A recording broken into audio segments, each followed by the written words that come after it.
Mr. Ajit Dada Pawar seems to have been isolated from within his own family as well. His own brother, his own cousins, everybody is up in arms. I mean, they are all saying कि भाई आप क्या कर रहे हैं? आप शरद पवार साहब को पर्सनली क्यों अटैक कर रहे हैं? आप चुनाव में खड़े होइए ना. ये क्या है? What is going on? Exactly. I mean, this is not a good political thing which is going on.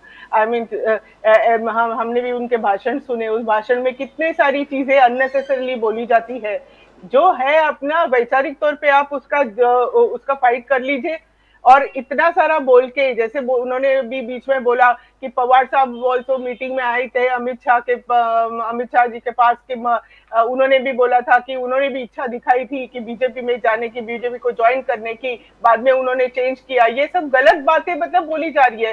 ये लोगों को दिशा भूल करने का पैथेटिक प्रयत्न है. इससे क्या हासिल होगा? एवरीबडी नोज कि पवार साहब बीजेपी, मतलब पवार साहब का जो विचार सरणी है वो टोटली बीजेपी के डिफरेंट विचार सरणी है, मोर प्रोग्रेसिव विचार सरणी है. तो वो जाके बीजेपी को मिलने की बात ही नहीं होती, मगर ऐसी बातें फैलाना, ऐसी बातें बोलना. एक तो हमने थ्रू आउट दिस ये जो मतलब अलग हो गए, तभी से सबको मालूम है कि पवार साहब ने पहले से ही क्लियर कर दिया कि बीजेपी को ज्वाइन होने का सवाल होता ही नहीं है. He never thought about it. और इनफैक्ट यशवंतराव चौहान में उन्होंने बाद में भी, मतलब जब वो अलग हो गए तो भी वो जाके उनको मिले थे कि नहीं नहीं आप आइए वगैरह. तो उन्होंने तभी भी उसका खंडन किया था. तभी भी बोले थे कि it is not possible, we are not, we are more secular people.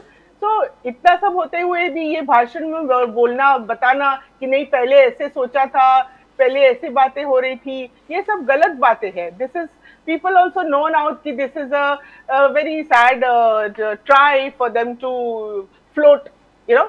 Ji.